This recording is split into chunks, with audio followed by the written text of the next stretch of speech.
Bharat Ratna doctor Bhimrao Ambedkar ಅವರಿಗೆ ಕೋಟಿ ಕೋಟಿ ನಮನ. ಇವರ ಜೀವನವನ್ನು ಆಧರಿಸಿ ಈ ಧಾರಾವಾಹಿಯನ್ನು ನಿರ್ಮಿಸಲಾಗಿದೆ. ರಾಷ್ಟ್ರಕ್ಕೆ, ರಾಷ್ಟ್ರದ ಜನರಿಗೆ ಅಂಬೇಡ್ಕರರ ಕೊಡುಗೆ ಅಪಾರ. ಹಲವಾರು ಅಧಿಕೃತ ಪುಸ್ತಕಗಳನ್ನು ಆಧರಿಸಿ ಈ ಕಥೆಯನ್ನು ತಮ್ಮ ಮುಂದೆ ಇಡಲಾಗಿದೆ. ಈ ಧಾರಾವಾಹಿಯನ್ನು ವಾಹಿನಿಯು ನಿಷ್ಠೆಯಿಂದ ನಿರ್ಮಿಸಿದ್ದು, ಬಾಬಾ ಸಾಹೇಬರ ಜೀವನ ಮತ್ತು ಸವಿಸಿದ ಹಾದಿ ಪ್ರತಿಯೊಬ್ಬರಿಗೂ ಸ್ಫೂರ್ತಿ ನೀಡುತ್ತದೆ ಎಂಬುದನ್ನು ವಾಹಿನಿಯು ಬಲವಾಗಿ ನಂಬಿದೆ. ನಮ್ ಮಾತ್ ಕೇಳಕ್ಕ, ಊಟ ಮಾಡು. ಗಂಗಾ,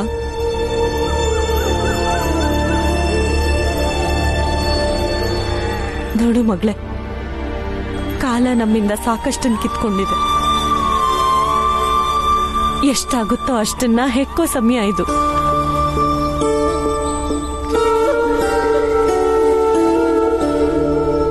ನಿನ್ ಜೊತೆ ನಿನ್ ತಂಗಿ, ತಮ್ಮಂದ್ರು, ಅಮ್ಮ, ಅಪ್ಪ, ಅತ್ತೆ ಎಲ್ಲರೂ ಇರ್ತಾರೆ.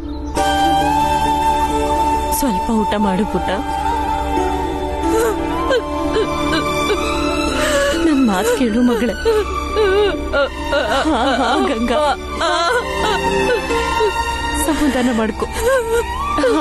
ನಾವಿದೀವಲ್ಲ.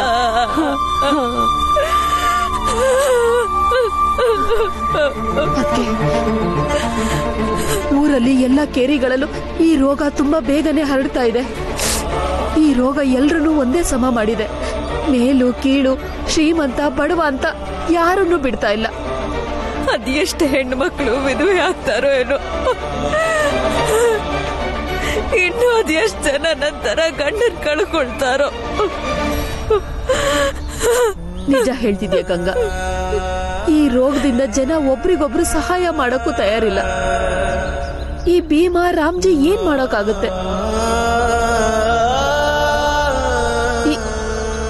ಈ ರೋಗ ಎಲ್ಲಾ ಕಡೆ ಹರಡ್ತಾ ಇದೆ. ಆದ್ರೆ ಭೀಮಾ, ರಾಮ್ಜಿ ಅದಕ್ಕೆ ಅವ್ರಿಬ್ರನ್ನ ಮೊದ್ಲು ವಾಪಸ್ ಬರೋಕ್ ಹೇಳಿ. ಇಲ್ಲ ನಡೀರಿ, ನಾ ಇಬ್ರು ಹೋಗಿ ಕರ್ಕೊಂಡ್ ಬರೋಣ. ಬನ್ನಿ ನಡೀರಿ. ಇಲ್ಲ, ಅದಕ್ಕೆ ಅವರಿಬ್ರು ಏನ್ ಮಾಡ್ತಿದಾರೋ ನಾವು ಕೂಡ ಅದನ್ನೇ ಮಾಡ್ಬೇಕು ಅನ್ಸುತ್ತೆ. ಹೌದು, ನಮಗ್ ಸ್ವಲ್ಪ ಕಷ್ಟ ಆಗುತ್ತೆ. ಆದ್ರೆ ನಮ್ಮಿಂದ ಒಂದ್ ಜೀವ ಉಳಿದ್ರು ಜೀವನ ಸಾರ್ಥಕ ಅಲ್ವಾ? ಅದಕ್ಕೆ ಮನ್ಸ್ಗೇನೋ ತೃಪ್ತಿ ಆಗುತ್ತೆ. ಇವ್ರ ಮಾತೇ ಇದು. ಅವ್ರ ಮಾತ್ ಸರಿ ಇದೆ. ತನಗೋಸ್ಕರ ಬದುಕೋದು ಒಂದ್ ಬದುಕ. ಅದಕ್ಕೆ ಆ ಊರಲ್ಲಿ ಯಾರೊಬ್ರಾದ್ರೂ ಧೈರ್ಯ ಮಾಡಿ ನಮ್ಮ ಅಳಿಯಂದ್ರನ್ನ ಆಸ್ಪತ್ರೆ ಕರ್ಕೊಂಡು ಹೋಗಿದ್ದಿದ್ರು ನನ್ ಮಗಳಿಗೆ ಇವತ್ತಿ ಪರಿಸ್ಥಿತಿ ಬರ್ತಿರ್ಲಿಲ್ಲ. ಅದಕ್ಕೆ ಸಮಾಧಾನ ಮಾಡ್ಕೊ.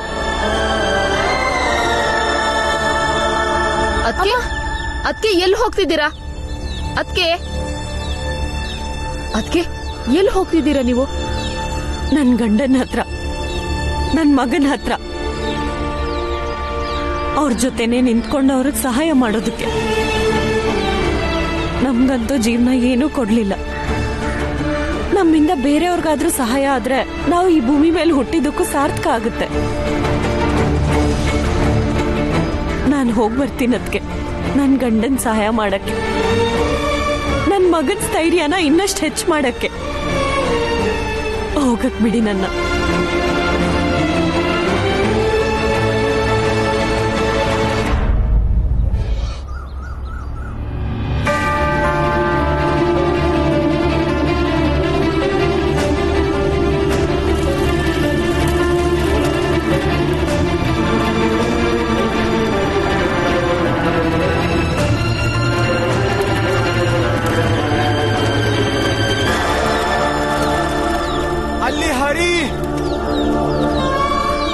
ಅಲ್ಲಿ ಹರಿ ಹರಿ ಓ ಅಣ್ಣ,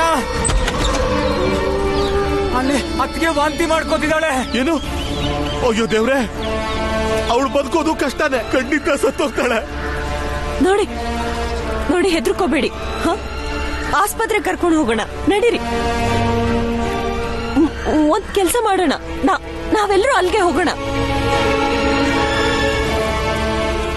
ನಾವ್ ಎಲ್ಲದಕ್ಕೂ ತಯಾರಾಗಿರ್ಬೇಕು. ಒಂದ್ ಪಕ್ಷ ಎಲ್ಲರ ಆರೋಗ್ಯ ಕೆಟ್ಟರು ಎಲ್ಲರೂ ಆಸ್ಪತ್ರೆಗೆ ಹೋಗ್ಬೋದು. ಬೇಕಾಗಿರೋ ಎಲ್ಲ ವ್ಯವಸ್ಥೆನೂ ಮಾಡ್ಕೊಳ್ಳೋಣ. ಏನ್ ಯೋಚನೆ ಮಾಡ್ತಿದ್ದೀರಾ? ಇವತ್ ನೀವು ಸಹಾಯಕ್ ನಿಲ್ಲಿಲ್ಲ ಅಂದ್ರೆ ಅಣ್ಣ, ಈ ರೋಗ ನಮ್ನೆಲ್ಲ ಬಲಿ ತಗೊಳುತ್ತೆ. ನಾವು ಆಸ್ಪತ್ರೆಗೆ ಹೋಗ್ಲೇಬೇಕು.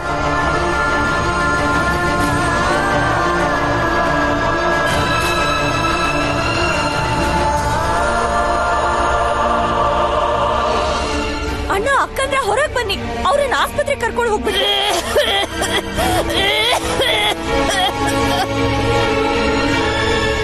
ದೂರ ನಿಂತ್ಕೊಬಿಟ್ಟ, ದೂರ ಮುಟ್ಬೇಡ, ಅವ್ರನ್ನ ಮುಟ್ಬೇಡ.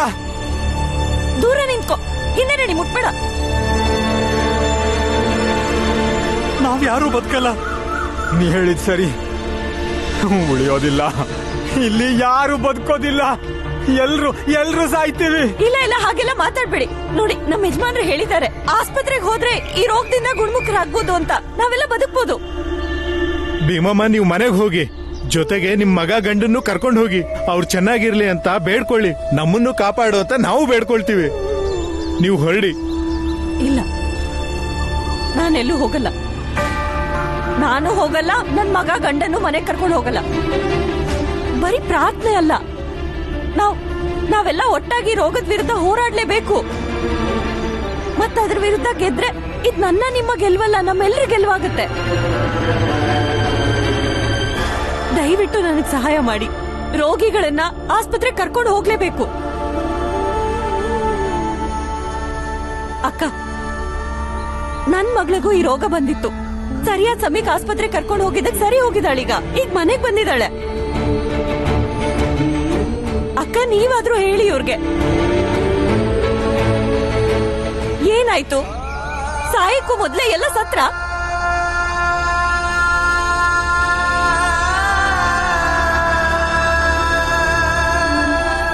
ಮತ್ತೆ ಹೇಳಿ, ಈಗೇನ್ ಮಾಡ್ಬೇಕು?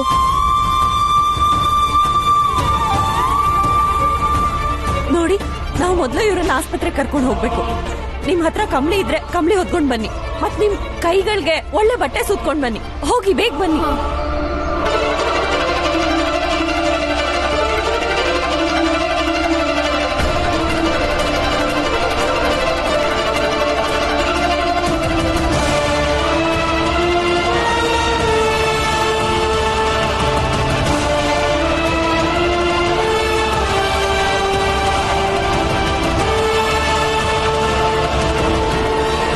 ಯಾವ ಮಾತ್ರೆ ಕೊಡ್ಬೇಕು?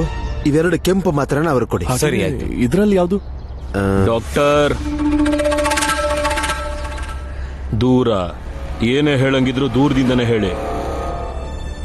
ಈ ಬಿಳಿ ಮಾತ್ರೆಗಳನ್ನ 2 ಗಂಟೆಗೊಂದ್ಸಲ 2 ಕೊಡಿ.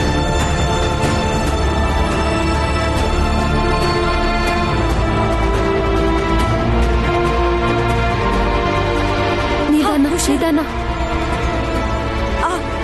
ಬಂದ್ವಿ, ಇನ್ನೇನ್ ಬಂದ್ಬಿಟ್ವಿ. ಇಲ್ಲೇ ಇಳ್ಸಿ. ಹುಷಾರು ಮಗು, ನೀನ್ ಈ ಕಡೆ ಬಾ.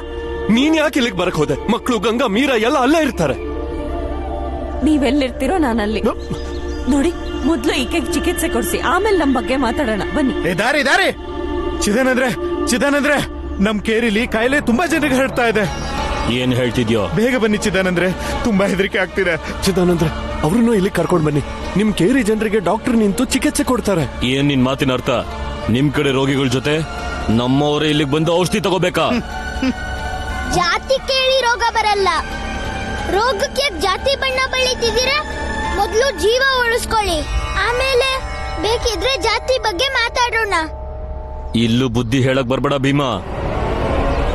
ನಮ್ಮ ಹತ್ರ ಪಂಡಿತರಿದ್ದಾರೆ ಔಷಧಿ ಕೊಡೋದಕ್ಕೆ. ನಡಿ, ದಾರಿ ಬಿಟ್ಟು ನಿಂತ್ಕೊಳ್ಳಿ. ಇವ್ರಿಗೆ ಔಷಧಿ ಕೊಡಿ ಮೊದ್ಲು. ನೀವು ದೂರ ನಿಂತ್ಕೊಳ್ಳಿ, ದೂರನೇ ಇರಿ. ನೋಡಿ, ಇವೆಲ್ಲ ಆ ಕೆಳಗೇರಿಯವರು ಮಾಡಿರೋ ಪಾಪದ ಫಲ. ಇದನ್ನ ನಮ್ಮವರ್ಗೂ ತಂದವ್ರು ಯಾರು? ಅವನು ಆ ಕೆಳಗೇರಿಯ ರಾಮ್ಜಿ ಸಕ್ಪಾಲ್. ಆದ್ರೆ ನಾವು ಇದಕ್ಕೆಲ್ಲ ಹೆದರೋದ್ ಬೇಡ. ನಾವು ಹೋರಾಡ್ಬೇಕು. ಅದು ನಮಗ್ ಬೇಕಾದ ಹಾಗೆ. ನೀವೆಲ್ಲರೂ ಪಂಡಿತರ ಮೇಲೆ ನಂಬಿಕೆ ಇಡಿ. ಏನೋ, ನಮ್ಮಲ್ಲೂ ಕೆಲವರು ಹೋಗ್ಬಿಟ್ರು, ಹೋಗ್ಲಿ ಬಿಡಿ. ಅವ್ರನ್ನೆಲ್ಲ ನಾವು ಯಜ್ಞಕ್ಕೆ ಆಹುತಿ ಆದ್ರು ಅಂತ ಅಂದ್ಕೊಳ್ಳೋಣ. ಇನ್ನು ಎಷ್ಟು ಅಂತ ಸುಳ್ಳು ಹೇಳ್ಕೊಂಡು ಓಡಾಡ್ತೀರಾ ಚಿದಾನಂದ್ರೆ?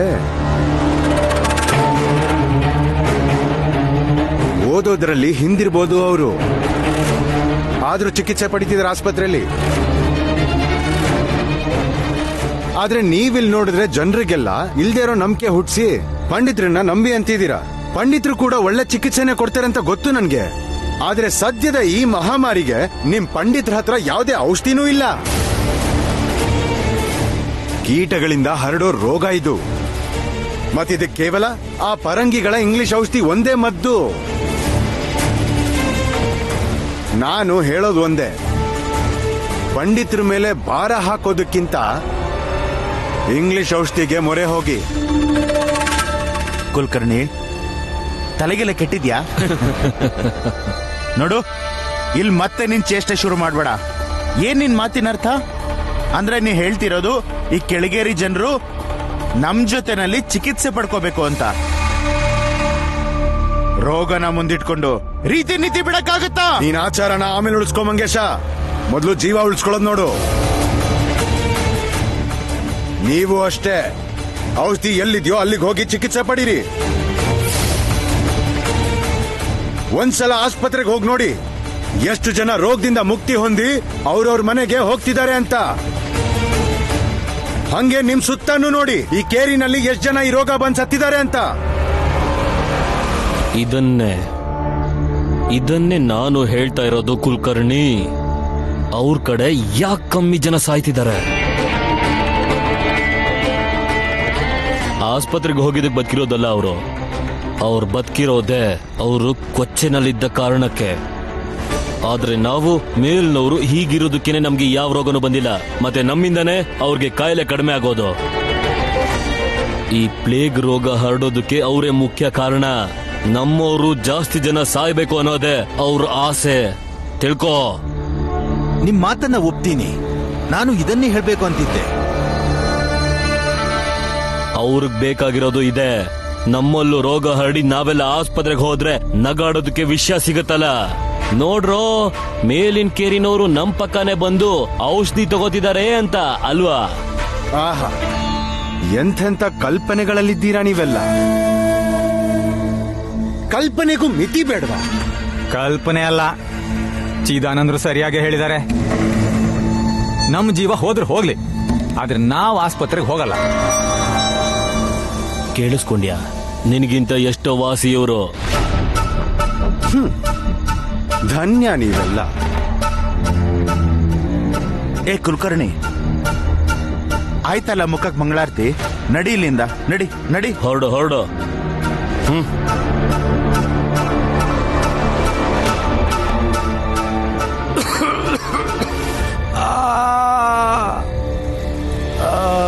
ಸ್ವಲ್ಪ ಕಡಿಮೆ ಆಗ್ತಾ ಇದೆಯಾ ನೋವು?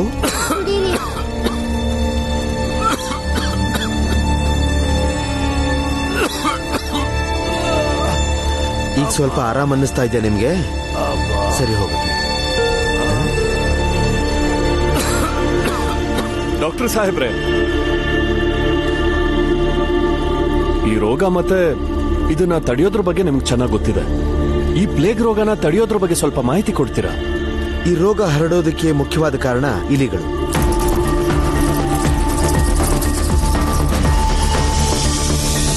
ನಿಮ್ಮ ಮನೆಗಳ ಸುತ್ತ ಎಷ್ಟು ಶುಚಿಯಾಗಿ ಇಟ್ಕೋಬೇಕು ಅಂದ್ರೆ ಯಾವುದೇ ಕಾರಣಕ್ಕೂ ಇಲಿಗಳು ಅಲ್ಲಿ ಬರಲೇಬಾರದು.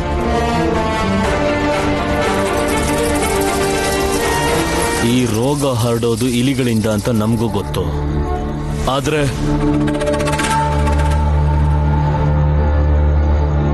ಒಂದ್ ಕೆಲಸ ಮಾಡಿ, ಇಲಿ ಹಿಡಿಯೋರ್ನ ಹುಡುಕಿ ಆ ರಾಮ್ಜಿ ಮನೇಲಿ 2-3 ಇಲಿ ಬಿಡಿ. ಬೇಡ 2-3 ಏನೂ ಆಗಲ್ಲ. 10-20 ದೊಡ್ಡ ಇಲಿಗಳನ್ನ ಅವ್ರ ಮನೆ ಒಳಗ್ ಬಿಡಿ. ಅಷ್ಟು ಇಲಿಗಳು ಒಟ್ಟಿಗೆ ಹೋದ್ಮೇಲೆ ಒಂದಿಬ್ರಾದ್ರೂ ಸತ್ತೇ ಸಾಯ್ತಾರೆ. ಡಾಕ್ಟ್ರೆ, ನೀವ್ ಹೇಳಿದ್ದನ್ನ ನಮ್ ಹಳ್ಳಿಗಳಲ್ಲಿ ಪಾಲಿಸ್ತೀವಿ. ಇದರಿಂದ ಎಷ್ಟು ಸಾಧ್ಯ ಆಗುತ್ತೋ ಅಷ್ಟು ಜೀವಗಳನ್ನ ಉಳಿಸಕ್ಕೆ ನೆರವಾಗುತ್ತೆ. ಈಗ ನಿಮ್ ಮನೆಯವ್ರನ್ನೆಲ್ಲ ಅದ್ ಹೇಗ್ ಕಾಪಾಡ್ಕೋತೀಯ ಭೀಮ್ರಾವ್? ಚಿದಾನಂದ್ರೆ, ಸತ್ಯವಾಗ್ಲು ನಿಮ್ದು ಪಕ್ಕ ನರಿ ತಲೆನೆ. ನಮ್ ಕಡೆ ಒಬ್ಬ ಇದ್ದಾನೆ, ನೀವೊಂದ್ ಮಾತು ಹೇಳಿದ್ರೆ ಜಾಸ್ತಿ ಪ್ಲೇಗ್ ಹರಡಿರೋ ಜಾಗದಿಂದಾನೆ ಇಲಿನ ಹಿಡ್ಕೊಂಡ್ ಬರ್ತಾನೆ. ಆ ಭೀಮ್ರಾವ್ ಮತ್ತೊಂದ್ ಕುಟುಂಬ ಎಲ್ಲ ಮನೇಲಿರುವಾಗ್ಲೇನೆ ಇಲಿನ ಒಳಗಡೆ ಬಿಟ್ಟು ಬರ್ತಾನೆ. ಇನ್ನು ಏನ್ ನೋಡ್ತಾ ನಿಂತಿದ್ಯ? ಅಣ್ಣ, ರಾಮ್ಜಿ ಅಣ್ಣ, ಅಣ್ಣ ಏನಾಯ್ತು? ನಿಮ್ಮನೆ ಪೂರ್ವಕ್ಕೆ ನಮ್ಮವರೊಂದಷ್ಟು ಜನ ಇದಾರಲ್ಲ, ಅಲ್ಲಿಬ್ರು ಹೋಗ್ಬಿಟ್ರಣ್ಣ. ಅದ್ರಲ್ಲಿ ಒಬ್ಬನ ಆಸ್ಪತ್ರೆಗೆ ಕರ್ಕೊಂಡು ಹೊರಟಿದ್ವಿ. ದಾರಿಲೇ ಉಸಿರು ನಿಂತೋಯ್ತು. ನನ್ನ ಮಾತು ಕೇಳಿ, ಯಾರು ಉಳಿಯೋದಿಲ್ಲ, ಎಲ್ಲ ಸಾಯ್ತೀವಿ. ನೋಡ್ತಾ ಇರಿ, ಎಲ್ಲ ಸಾಯ್ತೀವಿ ಅಣ್ಣ, ಯಾರು ಉಳಿಯೋದಿಲ್ಲ, ಯಾರು ಉಳಿಯೋದಿಲ್ಲ.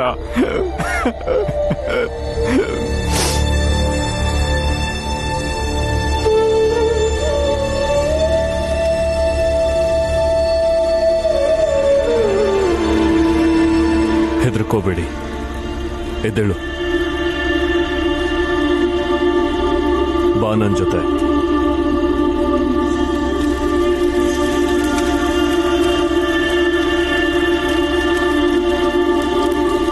ನಮ್ಮೂರ್ಗೆ ಹೋದಾಗ ಆಗೋ ದುಃಖ ಏನು ಅಂತ ನನಗೂ ಅರ್ಥ ಆಗುತ್ತೆ. ಜೀವನದಲ್ಲಿ ಯಾರು ಹೋರಾಡ್ತಾ ಇರ್ತಾರೋ ಅವ್ರ ಎದುರಿಗೆ ಸಾವು ನೋವು ಅಂತೆಲ್ಲ ಮಾತಾಡಿದ್ರೆ ಅವರ ಆತ್ಮವಿಶ್ವಾಸನ ಕಳ್ಕೋತಾರೆ. ಹಾಗೇನೆ ನಮ್ಮಲ್ಲಿ ಎಲ್ಲರೂ ಬದುಕಲ್ಲ ಅನ್ನೋದು ನಂಗೆ ಗೊತ್ತು. ಆದ್ರೆ ನಾವು ಕೈ ಚೆಲ್ಲಿದ್ರೆ ರೋಗ ಬರೋದಕ್ಕಿಂತ ಮೊದಲೇ ಸತ್ತೋಗ್ತಾರೆ.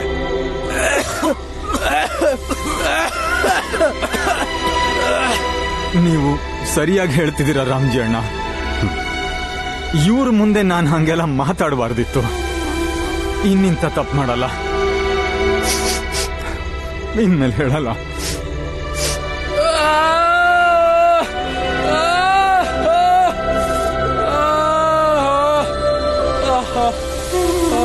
ಅಣ್ಣ, ತುಂಬಾ ನೋವಾಗ್ತಿದ್ಯಾ? ತುಂಬಾ ನೋವಾಗ್ತಿದೆ ಅಣ್ಣ. ಧೈರ್ಯವಾಗಿರಿ, ನಿಮಗೇನೂ ಆಗಲ್ಲ. ನೋವೇ ಸೋಲುತ್ತೆ, ನೀವು ಗೆಲ್ತೀರಾ. ತಡ್ಕೊಳಕ್ಕಾಗ್ತಾ ಇಲ್ಲ, ತುಂಬಾ ನೋವಾಗ್ತಿದೆ.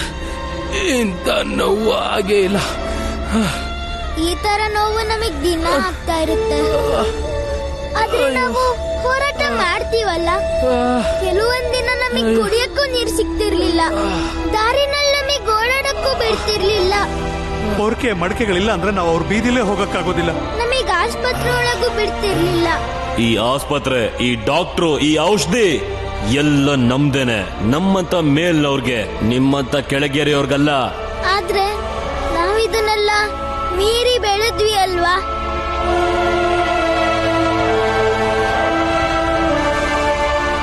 ಭೀಮನ ಮಾತಲ್ಲಿ ಸತ್ಯ ಇದೆ. ಬರೀ ರೋಗ ಅಂತ ಭಾವಿಸ್ಬೇಡಿ, ಇದೊಂದು ನಿಮಗೆ ಯುದ್ಧ ಅಂತ ಭಾವಿಸಿ ಹೋರಾಡಿ. ಮೇಲ್ನವರು ನಮ್ಮ ಅನ್ನನ ಕಿತ್ಕೊಂಡಾಗ ಆಗ್ಲೂ ನಾವು ಹೋರಾಡಿದೀವಿ ತಾನೆ. ನಮ್ಮ ಮಕ್ಕಳು ಇವ್ರ ಮಕ್ಕಳ ಜೊತೆ ಓದೋದಕ್ಕೆ ಅಂತ ಹೋಗಲ್ಲ. ಒಂದ್ ವೇಳೆ ಹೋದ್ರು ನಾವ್ ಇವ್ರಿಗೆ ಕೆಲಸ ಕೊಡೋದಿಲ್ಲ. ನಾವೆಲ್ಲ ಹುಟ್ಟಿರೋದೇ ಹೋರಾಡೋದಕ್ಕೆ ಅಂತ. ನಮ್ಮ ಪ್ರತಿ ಹೆಜ್ಜೆನಲ್ಲೂ ಹೋರಾಡ್ಲೇಬೇಕು. ಅಂಥದ್ರಲ್ಲಿ ಈ ಪ್ಲೇಗ್ ನಮ್ಮನ್ನ ಹೇಗ್ ಸೋಲ್ಸಕ್ ಸಾಧ್ಯ? ಇವತ್ತು ನಾವೊಂದು ಪ್ರಮಾಣ ಮಾಡೋಣ, ನಾವು ಈ ಪ್ಲೇಗ್ ಅನ್ನ ಸೋಲ್ಸಿ ಇಲ್ಲಿಂದ ಹೊರಗೆ ಹೋಗ್ತೀವಿ ಅಂತ.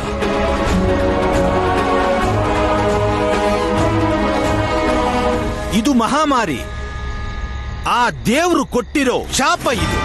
ಭೂಮಿ ಮೇಲೆ ಪಾಪಗಳು ಹೆಚ್ಚಾದಂತೆ ಆಗೆಲ್ಲ ಹೀಗಾಗತ್ತೆ. ಇದು ಅವನೇ ಕೊಟ್ಟಿರೋ ಶಿಕ್ಷೆ. ಪರಂಪರೆ ಪದ್ಧತಿಗಳನ್ನ ಪ್ರಶ್ನೆ ಮಾಡೋರ್ಗೆ ಸರಿಯಾಗಿ ಬುದ್ಧಿ ಕಲ್ಸಕ್ಕಂತಾನೆ ಬಂದಿರೋ ಮಹಾಮಾರಿ ಇದು. ಆದ್ದರಿಂದ ಒಂದ್ ತಿಳ್ಕೊಳ್ಳಿ, ಆ ದೇವ್ರ ಉಗ್ರ ಕೋಪಕ್ಕೆ ಯಾವುದೇ ಮದ್ದಿಲ್ಲ. ಇದ್ರ ವಿರುದ್ಧ ಹೋರಾಡಿ ಏನೂ ಪ್ರಯೋಜನ ಇಲ್ಲ. ಮದ್ದು ಹುಡ್ಕಕ್ ಹೊರಟ್ರೆ ದೇವರಿಗೆ ಮತ್ತೆ ಕೋಪ ಬರುತ್ತೆ. ಯಾರ ಹಣೆಯಲ್ಲಿ ಆಯಸ್ ಬರ್ದಿರುತ್ತೋ ಅವರು ಬದುಕೋತಾರೆ. ಯಾಕಂದ್ರೆ ದೇವರ ಇಚ್ಛೆಗೆ ವಿರುದ್ಧವಾಗಿ ನಾವು ಯಾವತ್ತೂ ನಡ್ಕೋಬಾರ್ದು. ಆದ್ದರಿಂದ ದೇವರಿಗೆ ಶರಣಾಗಿ ದತ್ತಿಯನ್ನ ನೀಡಿ ದಾನ ಕೊಡಿ. ದಾನ ಇದು ಪಾಪದ ಫಲ. ಪಾಪ ಔಷಧಿಯಿಂದಲ್ಲ, ದಾನದಿಂದ ಮಾತ್ರ ಪ್ರಾಯಶ್ಚಿತ್ತ ಸಾಧ್ಯ. ಇದೇನ್ ತಲೆ ಹರಟೆ ಪಂಡಿತ್ರೆ ನಿಮ್ದು? ಕೂದ್ಲಿಂದ ಅಂಗುಷ್ಟದವರೆಗೂ ಮೂಢನಂಬಿಕೆಯಲ್ಲೇ ಮುಳುಗೋಗಿದ್ದೀರಾ ನೀವು. ಈಗ ಬಂದಿರೋ ರೋಗ ನಿಟ್ಕೊಂಡು ಮೇಲಿರೋ ದೇವ್ರಿಗೆ ಅವಮಾನ ಮಾಡ್ತಿದ್ದೀರಾ. ಎಲ್ರು ಕೇಳಿಸ್ಕೊಳ್ಳಿ, ನೀವು ಓದು ಬರಹ ಕಲ್ತು ಸ್ವಲ್ಪ ಬುದ್ಧಿ ಅನ್ನೋದಿದ್ದಿದ್ರೆ ಈ ಪಂಡಿತರು ಹಿಂಗೆಲ್ಲ ನಿಮ್ ಮುಂದೆ ಈ ದಿನ ಪೊಂಗಿ ಊದ್ತಿರ್ಲಿಲ್ಲ. ನೀನೊಬ್ರೆ ಹೀಗೆಲ್ಲ ಮಾತಾಡೋದು ಕುಲಕರ್ಣಿ, ನಿಂಗೆ ಮತಿಗೆಟ್ಟಿದೆ ಕುಲಕರ್ಣಿ. ಮತಿಗೆಟ್ಟಿರೋದು ನನ್ಗಲ್ಲ, ನಿಮಗೂ ಇಲ್ಲಿ ನಿಂತು ಮಾತ್ ಕೇಳ್ತಿದಾರಲ್ಲ ಅವ್ರಿಗೆ. ಸುತ್ತ ಆಗ್ತಿರೋದನ್ನ ಅರ್ಥ ಮಾಡ್ಕೊಳಕ್ ಆಗ್ತಿಲ್ಲ. ರೋಗನ ಹೇಗ್ ಹೋಗ್ಲಾಡ್ಸ್ಬೇಕು ಅಂತ ಯೋಚನೆ ಮಾಡೋದ್ ಬಿಟ್ಟು ಇಲ್ಲಿ ಸಲ್ಲದ ಯೋಚನೆ ಮಾಡ್ತಿದ್ದೀರಾ. ದಾನ ಮಾಡ್ಬೇಕಂದ್ರೆ ದಾನ. ನೋಡಿ, ಈ ಮೂರ್ಖನ ಮಾತನ್ನ ಕೇಳಬೇಡಿ. ಕುಲನಾಶಕನಾಗಿದ್ದಾನೆ ಇವನು. ಅವನಿಚ್ಛೆಯನ್ನೇ ನಾನ್ ಹೇಳ್ತಿರೋದು ಈಗ. ಆದ್ದರಿಂದ ನೀವೆಲ್ಲ ಆ ದೇವರಿಗೆ ಮೊರೆ ಹೋಗಿ. ಗೆಲ್ಲದಿಕ್ಕೆ ನಾವು ಹೋರಾಡ್ಲೇಬೇಕು. ಅದಕ್ಕೆ ಹೋರಾಡಿ. ನಾವು ಯಾವತ್ತೂ ಸೋಲ್ಬಾರ್ದು. ಮೈಯಲ್ಲಿ ಕೊನೆ ಉಸಿರು ಇರೋ ತನಕ ಗೆಲುವಿಗೆ ಹೋರಾಡ್ಲೇಬೇಕು.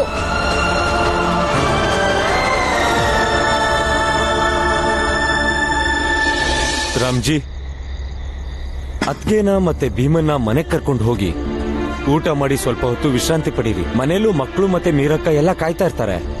ಇಲ್ಲಿರೋರ್ನ ನೋಡ್ಕೊಳ್ಳೋದಕ್ಕೆ ನಾವೆಲ್ಲರೂ ಇದೀವಲ್ಲ. ರಾಮ್ಜಿ ಅಣ್ಣ, ರಾಮ್ಜಿ ಅಣ್ಣ, ರಾಮ್ಜಿ ಅಣ್ಣ, ನಮ್ ಕೇರಿಲಿರೋ ಎಲ್ಲಾ ಇಲಿ ಬಿಲೆಗಳನ್ನು ನಾವು ಮುಚ್ಚಿಬಿಟ್ಟಿದೀವಿ.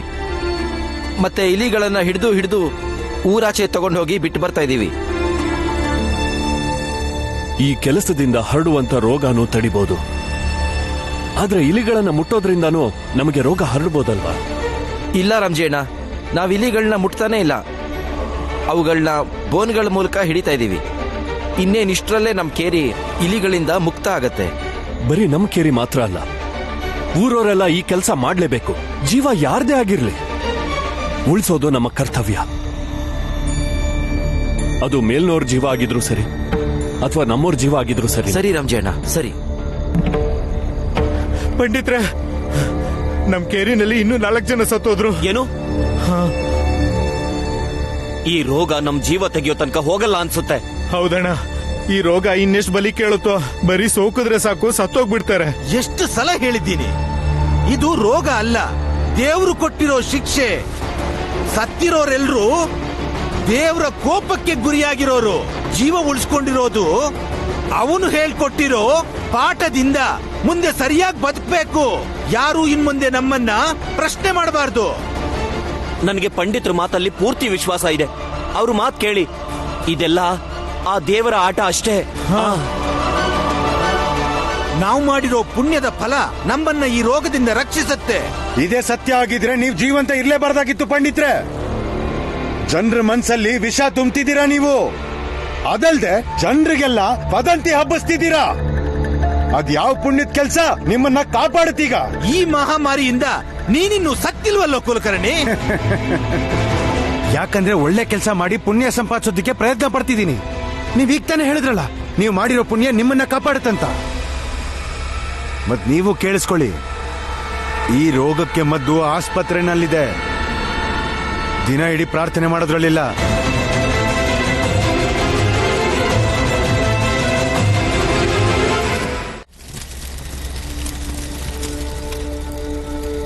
ಅಕ್ಕ, ಸ್ವಲ್ಪ ನೀರಾದ್ರೂ ಕುಡೀರಿ. ಅಪ್ಪ ಅಮ್ಮ ಭೀಮ ಯಾವಾಗ ಬರ್ತಾರೋ ಗೊತ್ತಿಲ್ಲ. ಅಪ್ಪ ಅಮ್ಮ ಬರೋ ತಡ ಆಗ್ಬೋದು. ಅಡಿಗೆ ಮಾಡಿದೀನಿ, ಬಂದು ಊಟ ಮಾಡಿ ಮಕ್ಳ. ಇಲ್ಲ ಅತ್ತೆ, ಅಪ್ಪ ಹೇಳಿಲ್ವಾ, ಸೇನೆ ಯುದ್ಧಕ್ಕೆ ಹೊರಟಾಗ ಹಿಂದೆ ನಿಂತ್ ಸಹಾಯ ಮಾಡೋ ಸೈನಿಕರು ನಾವು. ಒಬ್ಬ ಯೋಧ ಮತ್ತೊಬ್ಬ ಯೋಧನ್ ಬಿಟ್ಟು ಹೇಗೆ ಊಟ ಮಾಡ್ತಾನೆ? ಅತ್ತೆ, ನಂಗೆ ತುಂಬಾ ಭಯ ಆಗ್ತಿದೆ. ಏನ್ ಮಾಡ್ಲಿ? ಎಲ್ಲ ಸರಿ ಹೋಗುತ್ತೆ ಮಂಜುಳಾ, ಸ್ವಲ್ಪ ಧೈರ್ಯವಾಗಿರು. ಅಪ್ಪ ಬಂದ್ರು. ರಾಮ್ಜಿ, ನಡಿ. ನಿಂತ್ಕೊಳ್ಳಿ, ಹಾಗೆ ಒಳಗಡೆ ಹೋಗ್ಬೇಡಿ. ಚೆನ್ನಾಗಿ ಕೈಕಾಲ್ ಮುಖ ತೊಳ್ಕೊಂಡು ಹೋಗಿ. ಮೀರಾ, ಸ್ವಲ್ಪ ನೀರು ತಗೊಂಡ್ ಬಾ. ಬಾನಿ ತಗೊಂಡ್ ಬಾ.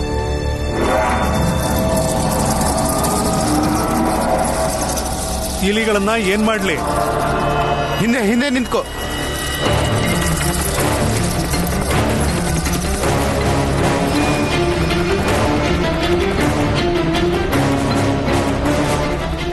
ಇವರೆಲ್ಲ ಊಟ ಮಾಡೋ ಕೂತಾಗ ಅಷ್ಟು ಇಲಿಗಳನ್ನ ಅವ್ರ ಮಧ್ಯ ಬಿಟ್ಬಾ.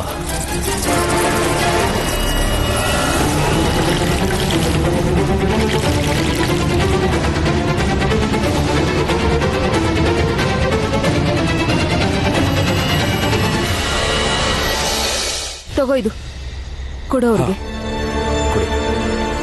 ದೂರ ಇಡು.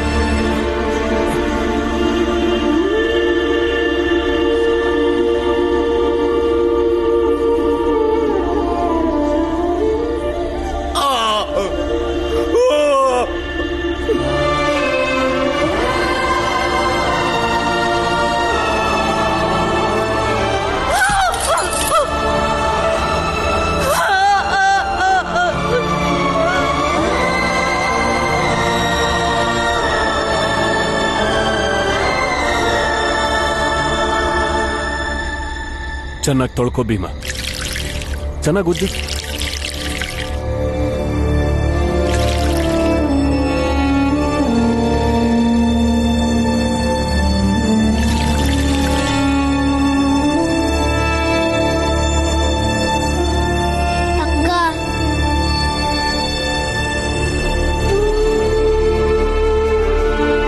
ಅಳ್ಬೇಡ ಅಕ್ಕ, ಎಲ್ಲ ಸರಿ ಹೋಗುತ್ತೆ.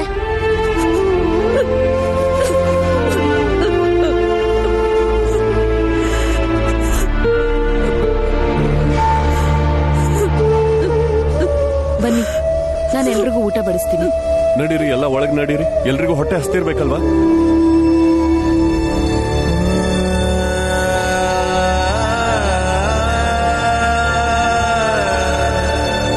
ಭೀಮಾ,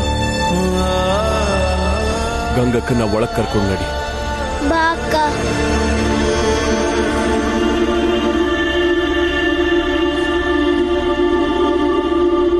ಭೀಮಾಬಾಯಿ ನಿಂತ್ಕೊ. ಮಂಜುಳಾ, ಎಲ್ರಿಗೂ ತಟ್ಟೆ ಹಾಕು. ಹಾ ಹೇಳಿ. ಹಾ ನೋಡು ಭೀಮಾಬಾಯಿ, ನಾನ್ ನಿಂಗೆ ಪದೇ ಪದೇ ಹೇಳ್ತಿದ್ದೀನಿ, ಇನ್ಮೇಲೆ ನೀನು ಜನರಿಗೆ ಸಹಾಯ ಮಾಡಕ್ಕೆ ಆಸ್ಪತ್ರೆಗೆ ಬರೋ ಹಾಗಿಲ್ಲ. ನಿಂಗೇನೂ ಆಗ್ಬಾರ್ದು ಅನ್ನೋದೇ ನನ್ನ ಕಾಳಜಿ. ಇನ್ನೊಂದು ಸತ್ಯ ಹೇಳ, ಪ್ಲೇಗ್ ಯಾರಿಗೆ ಬೇಕಾದ್ರೂ ಬರ್ಬೋದು. ನಂಗ್ ಬರ್ಬೋದು ಅಂದ್ರೆ ನಿಮ್ಗೂ ಬರ್ಬೋದು. ಆದ್ರೂ ನಾನು ಯಾಕೆ ಬರ್ಬಾರ್ದು? ನೀವು ಹೋಗ್ಬೋದು, ನನ್ ಕೊನೆ ಮಗ ಹೋಗ್ಬೋದು, ಆದ್ರೆ ನಾನು ಹೋಗ್ಬಾರ್ದು. ನಂತರ ಇನ್ನೊಬ್ರು ಸಹಾಯಕ್ ಬಂದಿದ್ರೆ ನನ್ ಮಗ್ಳು ಇವತ್ತು ವಿಧವೆ ಆಗಿರ್ತಿರ್ಲಿಲ್ಲ.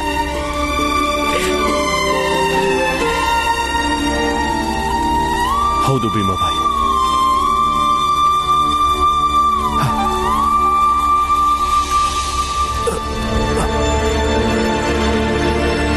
ನಾನು ಹೋಗುವಷ್ಟರಲ್ಲಿ ತುಂಬಾ ತಡ ಆಗೋಗಿತ್ತು. ನೀವು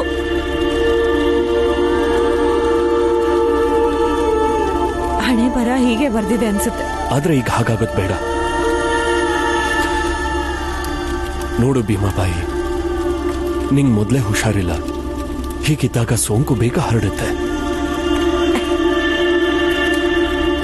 ಕಾಯಿಲೆನೇ ಇದೆ ಅಂದ್ಮೇಲೆ ಇದಾದ್ರೇನು ಅದಾದ್ರೇನು. ನಂಗೆ ಏನನ್ಸುತ್ತೆ ಗೊತ್ತಾ, ಕೊನೆ ಪಕ್ಷ ನನ್ನಿಂದ ಒಂದೇ ಒಂದ್ ಜೀವ ಉಳಿದು ಆಮೇಲೆ ನಾನು ಉಸಿರು ನಿಂತ್ರೂ ಪರವಾಗಿಲ್ಲ. ಸಾಯಕ್ಕಿಂತ ಮುಂಚೆ ಎಂತ ಕೆಲಸ ಮಾಡಿ ಪ್ರಾಣ ಹೋಗ್ಬೇಕು ಅಂದ್ರೆ, ಸತ್ತಾದ್ಮೇಲೆ ನಮ್ ಭೀಮಾ ನನ್ನ ನೆನ್ಸ್ಕೋತಾನಲ್ಲ, ಆಗ ಅವನ್ಗೆ ನಮ್ಮಮ್ಮ ಸಾಹಸವಂತೆ ಅನ್ನೋ ಭಾವನೆ ಮೂಡ್ಬೇಕು ಅವನ್ಗೆ. ನನ್ ಮಗಳು ಗಂಗಾಗನ್ಸಿರ್ಬೋದು ಅಮ್ಮ ಅಸಹಾಯಕಳು ಅಂತ. ನನ್ ಗಂಡನ್ ಪ್ರಾಣ ಉಳ್ಸಕ್ಕಂತೂ ಆಗ್ಲಿಲ್ಲ, ಆದ್ರೆ ಬೇರೆ ಪ್ರಾಣ ಉಳ್ಸಕ್ಕಾದ್ರೂ ಪ್ರಯತ್ನ ಪಟ್ಲು ಅನ್ಸ್ಕೋಬೇಕು. ನೋಡಿ, ನನ್ ಕೊನೆ ಉಸಿರಿರೋ ತನಕ ಬುದ್ಧಿ ಹೇಳ್ಕೊಂಡು ಪ್ರೀತಿಸಿ ಮುದ್ಸಿ ಕೆಲವೊಂದ್ಸಲ ಬೈದು ನನ್ ಭೀಮಾ ಮತ್ತೆ ಉಳಿದ ಮಕ್ಳಿಗೆ ದಾರಿ ತೋರಿಸ್ತಿರ್ತೀನಿ. ಸತ್ತೋದ್ಮೇಲೆ ನನ್ ನೆನ್ಪೆ ಅವ್ರಿಗೆ ಆತ್ಮವಿಶ್ವಾಸ ಕೊಡ್ಬೋದು. ನನ್ ತಡಿಬೇಡ್ರಿ. ನಮ್ ಮಕ್ಳಿಗೆ ಒಳ್ಳೆ ನೆನ್ಪಾಗಿರೋದಕ್ ಬಿಡಿ ಸಾಕು. ನಂಗೆ ಅದ್ರಲ್ಲೇ ತೃಪ್ತಿ ಇದೆ.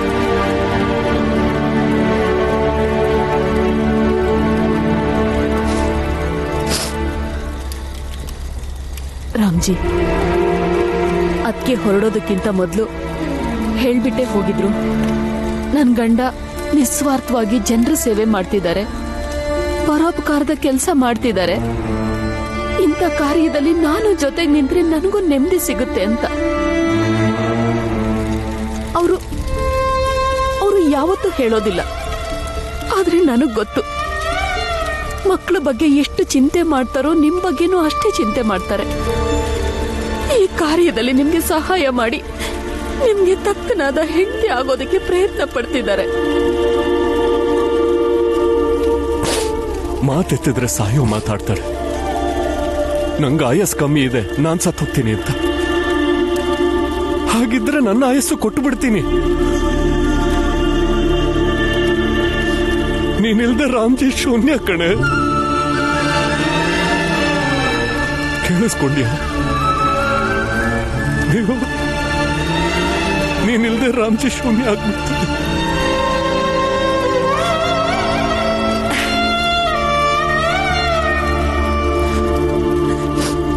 ನಡೀರಿ, ಮಕ್ಕಳು ಊಟಕ್ಕೋಸ್ಕರ ಕಾಯ್ತಿದ್ದಾರೆ. ಮತ್ತೆ ಅದಕ್ಕೆ 1000 ಸಲ ಹೇಳಿದ್ದೀನಿ, ಇನ್ನೊಂದ್ಸಲ ಯಾವತ್ತೂ ಸಾಯೋದ್ರ ಬಗ್ಗೆ ಮಾತಾಡಬಾರ್ದು. ಅಪ್ಪಿ ತಪ್ಪಿ ಮಕ್ಕಳು ಇದನ್ನ ಕೇಳಿಸ್ಕೊಂಡ್ರೆ ಎಷ್ಟು ನೋವಾಗ್ಬೇಡ ಅವ್ರಿಗೆ. ನಡೀರಿ, ಊಟ ಮಾಡೋಣ.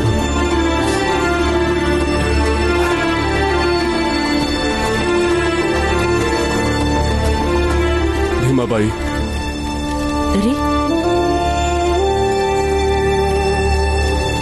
ಇನ್ಮೇಲೆ ನನ್ನ ಹಿಂದೆ ಅಲ್ಲ, ಬದಲಾಗಿ ನನ್ನ ಜೊತೆನೇ ಇರ್ತೀಯ. ಒಟ್ಟಿಗೆ ಜನರ ಸೇವೆ ಮಾಡಿದ್ರಾಯ್ತು.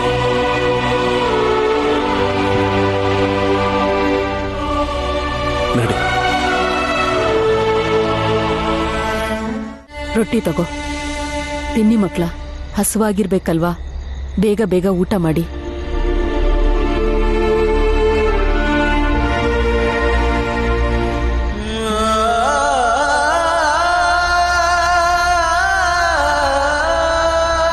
ಗಂಗಾ, ಊಟ ಮಾಡು ಮಗ್ಳೆ. ಉಪವಾಸ ಇದ್ರೆ ಆರೋಗ್ಯ ಕೆಡುತ್ತೆ. ಊಟ ಮಾಡು. ತಿನ್ನು ಮಗಳೇ.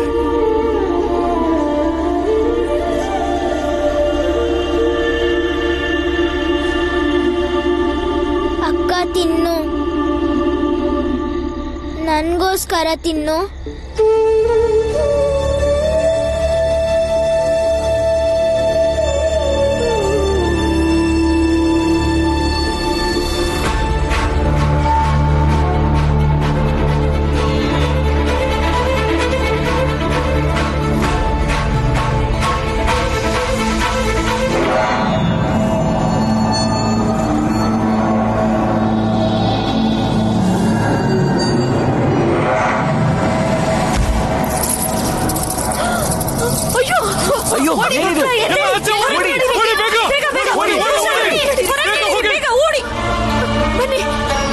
ನಡೀರಿ ಬೇಗ, ಹೊರಗೆ ನಡೀರಿ. ನಡೀರಿ ಬೇಗ, ಬೇಗ ನಡೀರಿ. ಬಾಲ, ಬೇಗ ಬಾ, ಬೇಗ ನಡೀರಿ, ಬೇಗ ಬಾ. ಇಲ್ಲಿ ಯಾರಿಗೂ ಕಚ್ಚಿಲ್ಲ ತಾನೆ? ನನ್ ಕಾಲಕ್ ತಾಕ್ತು. ನನ್ ಕೈ ಮೇಲೂ ಹತ್ತಿತ್ತು. ನನ್ಗೂ ತಾಕ್ತು. ಎಲ್ರು ದೂರ ದೂರ ನಿಂತ್ಕೊಳ್ಳಿ. ದೂರ ನಿಂತ್ಕೊಳ್ಳಿ. ಭೀಮಾಬಾಯಿ ತಗೋ, ಕಂಬಳಿ ಕೊಡಿ ಎಲ್ರಿಗೂ. ತಗೊಳ್ಳಿ, ಹೊತ್ಕೊಳ್ಳಿ. ತಗೋ, ನೀನು ಹೊತ್ಕೋ. ಎಲ್ರೂ ಕಂಬಳಿ ಹೊತ್ಕೊಳ್ಳಿ.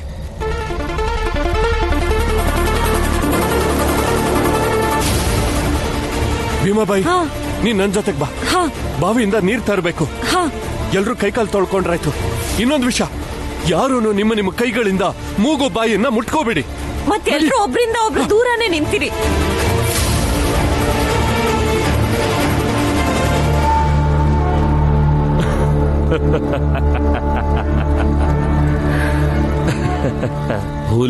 ಹುಲಿ ತರ ನಿಂತಿದ್ದ, ಈಗ ನೋಡು ಇಲಿನ ನೋಡಿ ಇಲಿ ತರ ಹೇಗ್ ಓಡ್ತಿದ್ದಾನೆ. ನಡಿ ಮಂಗೇಶ, ಹೊರಡೋಣ. ಬೆಳಗ್ಗೆ ಅಷ್ಟೊತ್ತಿಗೆ ಗೊತ್ತಾಗತ್ತೆ ಏನಾಗಿದೆ ಅಂತ. ಯಾರಿಗೂ ತಲೆನೋವು ವಾಂತಿ ಆಗ್ತಾ ಇಲ್ಲ ತಾನೆ? ಇಲ್ಲ ಇಲ್ಲ ಇಲ್ಲ, ನೀವೇನು ಚಿಂತೆ ಮಾಡಬೇಡಿ ಮಕ್ಳ, ಯಾರಿಗೂ ಏನೂ ಆಗೋದಿಲ್ಲ. ಅಕ್ಕ ಅಳ್ಬೇಡ, ಮೂಗು ಬಾಯಿ ಕಣ್ಣನ್ ಮಾತ್ರ ಕೈಯಿಂದ ಮುಟ್ಕೋಬೇಡ.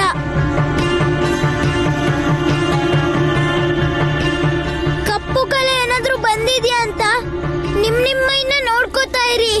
ಕುತ್ತಿಗೆ ಮತ್ತೆ ಕೈಗಳ ಮೇಲೆ ಗುಳ್ಳೆ ಬಂದಿದ್ಯಾ ಅಂತ ಅವಾಗ ನೋಡ್ಕೋತಾ ಇರಿ. ಇಲ್ಲ, ಏನೂ ಆಗಲ್ಲ. ಎಲ್ರು ಹುಷಾರಾಗಿದ್ದೀರಾ? ಒಬ್ಬೊಬ್ಬರಾಗೆ ಬಂದು ಕೈಕಾಲು ತೊಳ್ಕೊಳ್ಳಿ. ಬನ್ನಿ. ನಿಂತ್ಕೊಳ್ಳಿ. ರಾಮ್ಜಿ, ಮೊದ್ಲು ಈ ನೀರ್ನ ಬಿಸಿ ಮಾಡ್ಕೊಡ್ತೀನಿ. ಬಾಲ, ನೀನೊಂದ್ ಕೆಲ್ಸ ಮಾಡು, ಇಲ್ಲೊಂದ್ ಗೂಡ್ ಕಟ್ಟು. ಅಷ್ಟ್ರಲ್ಲಿ ನಾನು ಹೋಗಿ ಕಟ್ಗೆ ಪಾತ್ರೆ ತಗೊಂಡ್ ಬರ್ತೀನಿ. ಅತ್ತೆ, ನಾನು ಬಂದೆ. ಬೇಡ, ನೀವ್ ಯಾರು ಬರೋದ್ ಬೇಡ. ನೀವು ಬಾಲನ್ಗೆ ಸಹಾಯ ಮಾಡಿ, ನಾನು ಹೋಗಿ ಬರ್ತೀನಿ.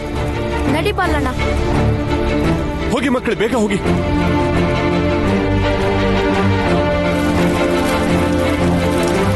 ಮಂಜುಳಾ, ಮೊದ್ಲು ನೀನ್ ಬಂದು ಕೈ ಕಾಲ್ ತೊಳ್ಕೊ.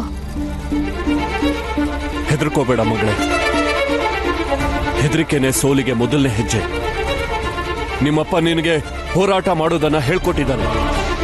ಹೋರಾಡ್ತೀವಿ ಮತ್ತೆ ಗೆಲ್ತೀವಿ ಕೂಡ.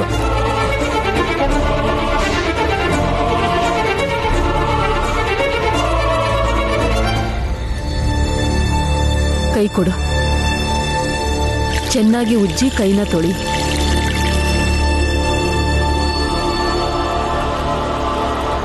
ಇವತ್ ರಾತ್ರಿ ನಾವು ಯಾರು ಮಲ್ಕೊಳ್ಳೋ ಹಾಗಿಲ್ಲ. ನಾವೆಲ್ಲರೂ ಒಂದು ವೃತ್ತಾಕಾರದಲ್ಲಿ ಕೂತ್ಕೋಬೇಕು. ಒಬ್ರನ್ನೊಬ್ರು ಗಮನ ಕೊಡಬೇಕು. ಯಾರಿಗಾದ್ರೂ ಹುಷಾರ್ ತಪ್ಪಿದ್ರೆ ತಕ್ಷಣ ಅವರನ್ನ ಆಸ್ಪತ್ರೆಗೆ ಕರ್ಕೊಂಡು ಹೋಗ್ಬೇಕು. ಬನ್ನಿ ಎಲ್ರು. ಅದಕ್ಕೆ ಬಾ ಭೀಮಾ, ಕೂತ್ಕೊಳ್ಳಿ.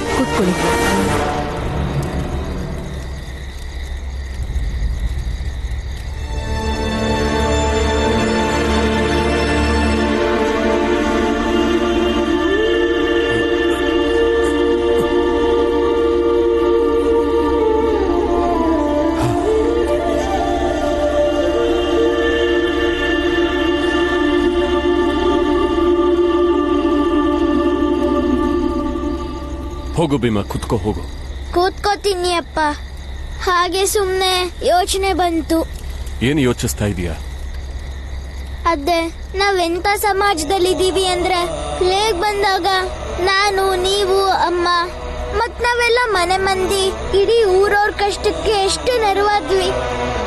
ಅದೇ ಸಮಾಜದಲ್ಲಿ ಇನ್ನು ಕೆಲವು ಮಂದಿ ಇಲಿಗಳನ್ನ ಹಿಡಿದು ನಮ್ಮನೆ ಒಳಗೆ ಬಿಡ್ತಾರೆ, ನಮಗ್ ಪ್ಲೇಗ್ ಬಂದು ನಾವು ಸಾಯಿಲಿ ಅಂತ.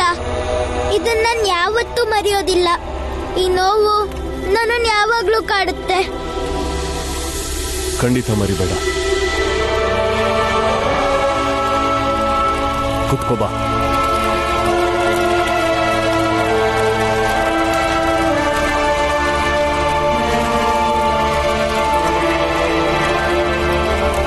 ಅಮಾವಾಸ್ಯೆ ಕಳೆದ ಮೇಲೆ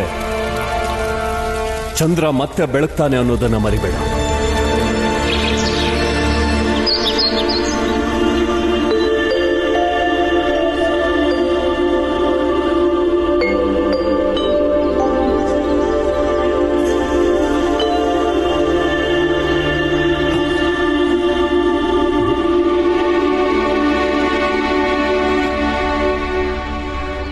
ನನಗನ್ಸುತ್ತೆ ನಾವೆಲ್ಲರೂ ಪ್ಲೇಗಿಂದ ಉಳಿದ್ವಿ ಅಂತ.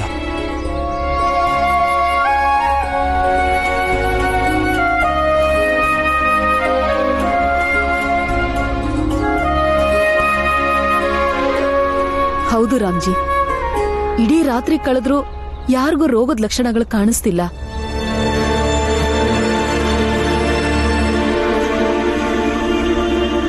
ಮೀರಾ, ಒಂದ್ ಕೆಲಸ ಮಾಡೋಣ. ಮೊದಲು ಇಡೀ ಮನೆ ಶುಚಿ ಮಾಡೋಣ. ಎಲ್ಲ ಸಾಮಾನುಗಳನ್ನ ಚೆನ್ನಾಗಿ ತೊಳೆದಿಡಿ. ಹಾಗೆ ಆಮೇಲೆ ಎಲ್ರೂ ಮನೆ ಒಳಗೆ ಹೋಗೋದು. ಅಷ್ಟರಲ್ಲಿ ನಾನು ಭೀಮಾ ಮತ್ತೆ ಭೀಮಾಬಾಯಿ ಜನರನ್ನ ನೋಡ್ಕೊಂಡು ಬರ್ತೀವಿ. ನಡಿ ಭೀಮಾ. ಅಪ್ಪ ನಾನು ನಿಮ್ ಜೊತೆ ಬರ್ಬೋದಾ? ಬೇಡ ಆನಂದ, ನೀವು ಮನೆ ಕಡೆ ಗಮನ ಕೊಡಿ.